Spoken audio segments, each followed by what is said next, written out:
Baik, di sini dikatakan oleh Allah agar atas rezeki yang telah Allah berikan kepada mereka berupa binatang ternak. Dan ini binatang ternak teman-teman sekalian juga perlu digarisbawahi, ada istilah hadyu. Hadyu itu adalah antum berkurban walaupun bukan di musim haji. Kan kita sekarang kebanyakan kita berkurban hanya di musim haji kalau haji ya. Kalau umroh biasanya kita tidak kerjakan kurban kan. Padahal sebenarnya ada istilah hadyu. Nanti akan kita pelajari di masalah kesepakatan Hudaybiyah, di mana Nabi SAW waktu mau umroh pada saat itu membawa hadyu dari Madinah. Hewan-hewan kurban yang niatnya dikurbankan di Mekah karena Allah. Pada saat lagi selesai mengerjakan ibadah haji, ibadah umroh. Jadi selain haji juga umroh ada binatang ternak. Dan dari sini juga sebuah hukum bolehnya kita berkurban hewan ternak kapan saja. Tentu yang puncaknya Idul Adha. Tapi kalau antum misalnya mau mengundang orang, sembelih, memberi makan orang lain, ini semua adalah perbuatan yang baik ya. Maka makanlah sebagian darinya dan sebagian lagi berilah untuk dimakan orang-orang yang sengsara dan fakir. Satu hal lagi kita ambil hukum di sini teman-teman dari ayat adalah Idul Kurban ya, Idul Adha memberikan gambaran kepada kita tentang pentingnya hewan yang namanya kambing dan domba. Ada hadis Nabi SAW yang berbunyi, hadis sahih riwayat Bukhari, sebaik-baik harta seorang muslim adalah domba, kambing. Jadi kalau antum mau pelihara hewan, pelihara kambing. Maaf ini jangan tersinggung.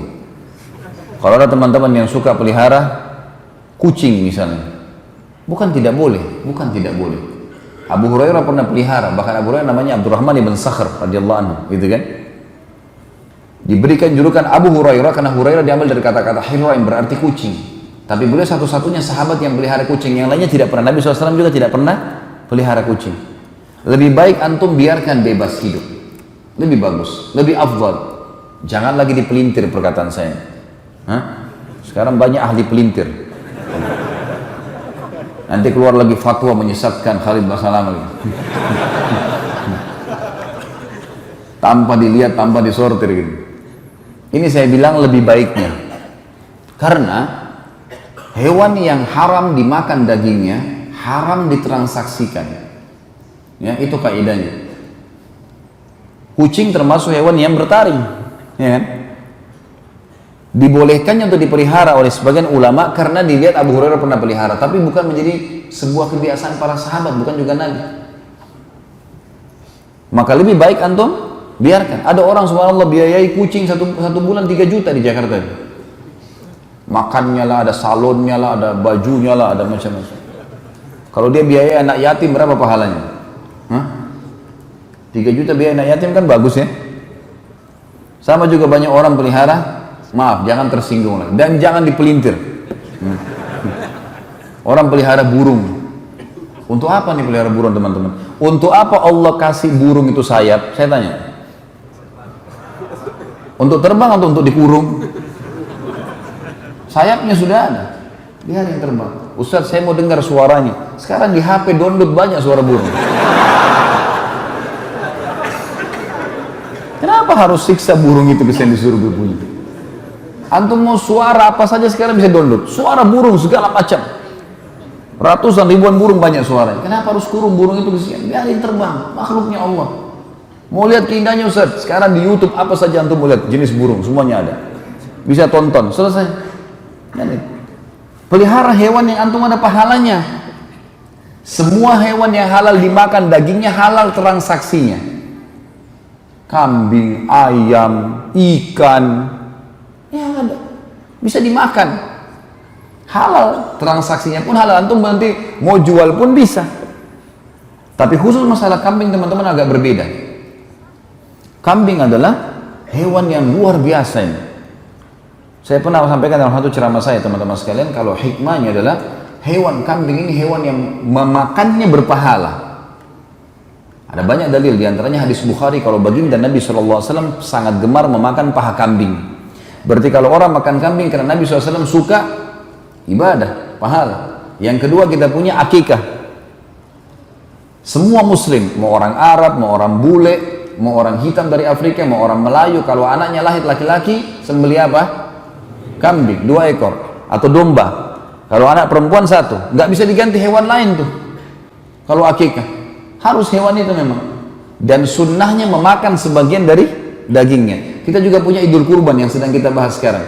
Boleh sapi, boleh unta, tapi afdalnya kambing. Karena Nabi SAW sendiri waktu itu, Nabi SAW mampu sembelih unta, tapi beliau tidak sembelih, beliau sembelih domba. Bahkan beliau menyembelih 65 ekor alaihi salatu wassalam, yang beliau sembelih sendiri, kalau nggak salah 15 ekor, sisanya Ali bin Abi Thalib yang melanjutkan sembelihannya. Jadi lebih afdal gitu. Dan juga perlu kita garis bawahi dari kisah kejadian kita, waktu Ismail tidak jadi disembelih, apa yang digantikan? Domba. Alhamdulillah, berarti sudah faham gitu kan.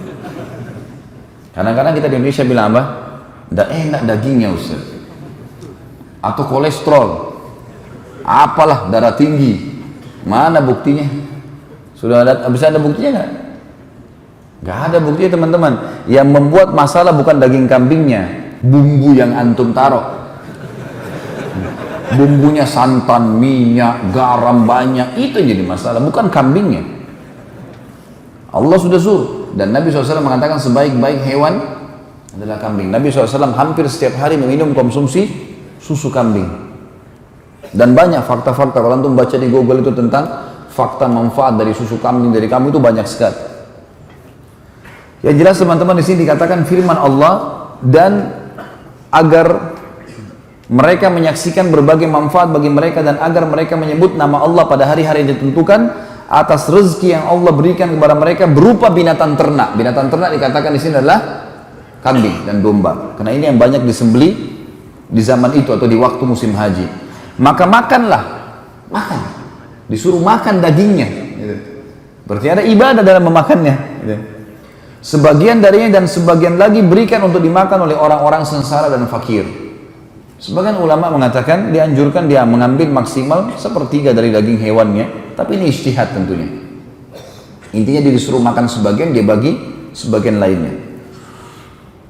Ayat 29, ayat terakhir dikatakan, kemudian hendaklah mereka menghilangkan kotoran yang ada pada badan mereka, dan hendaklah mereka menyempurnakan nazar-nazar mereka, dan hendaklah mereka melakukan tawaf sekeliling rumah Ka'bah atau rumah yang tua atau Baitillah itu.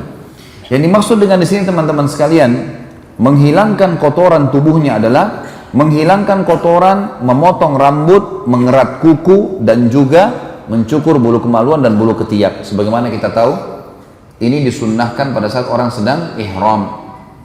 Jadi sebelum antum ihram, sebelum niat ihram haji atau umrah, maka potong kuku sunnah, cukur bulu kemaluan, cukur bulu ketiak, dan nanti pada saat selesai tahallul mencukur rambut. Dan afdalnya gundul. Ya. Saya kalau motivasi jemaah lagi umrah sama saya, kadang-kadang ada yang tidak mau gundul gitu. Kenapa nggak mau gundul Pak? Di Indonesia kan malu kalau gundul, biasanya orang kriminal yang digundul. Di sini lain, di Mekah. Malah kalau kita masuk ke tempat cukur kita nggak gundul, kita dianggap aneh sendiri, karena orang semuanya gundul. Baru Allah minta rambut sudah berat, bagaimana kalau Allah minta darah? Gundul lah, gitu kan? Dan laki-laki itu subhanallah, ada penelitian mengatakan gundul itu lebih baik buat kesuburan kepalanya. Beda dengan perempuan. Kulit kepala laki-laki memang makin sering gundul maka makin bagus. Tapi hubungkanlah dengan ibadah, artinya dengan umroh dan haji.